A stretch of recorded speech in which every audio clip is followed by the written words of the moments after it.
Bonjour, Vidéo Grande Conso, toujours de l'autre côté de l'Atlantique, à Bergenfield, dans le New Jersey, pour la dernière étape de cette série de vidéos américaines, aujourd'hui consacrée à Lidl. Le groupe allemand, qui pointe dans le top 10 mondial, vient défier Walmart, Kroger ou Target sur leur terre. La première tentative, il y a 3 ans, s'était soldée par un échec. Depuis, Lidl a revu sa copie. Regardez.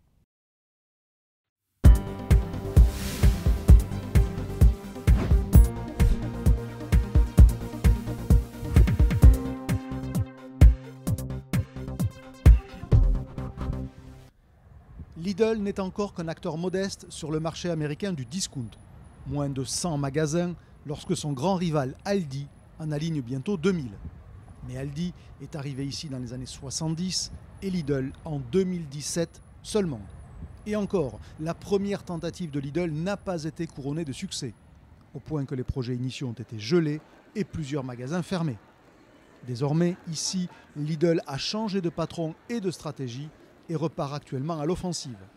L'enseigne multiplie désormais les rachats, comme récemment une trentaine de Best Market à Long Island, tout près de New York. Et en parallèle, Lidl a revu sa copie. Le premier changement est visible dès l'extérieur. Totalement inconnu ici, malgré sa place dans le top 10 mondial du commerce, Lidl indique désormais ce qu'il est sur la façade, un supermarché avec l'arrivée de la mention Food Market. À l'intérieur, Lidl s'est aussi transformé pour s'américaniser. L'assortiment a été élargi et surtout, l'enseigne a apporté plus de soins à l'expérience d'achat en adoptant davantage les codes des supermarchés américains. D'abord, dans la signalétique des rayons, avec cette imitation de craie sur tableau noir et dans l'utilisation plus visible du bois dans le mobilier.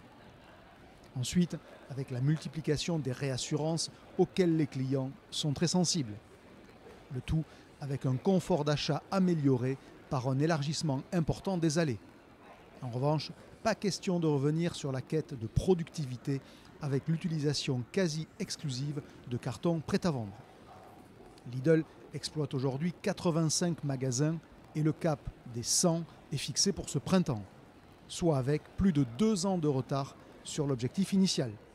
Lidl paye en fait l'orgueil d'avoir pensé imposer son concept en l'état à des Américains qui, en matière de supermarché, ne manquent de rien.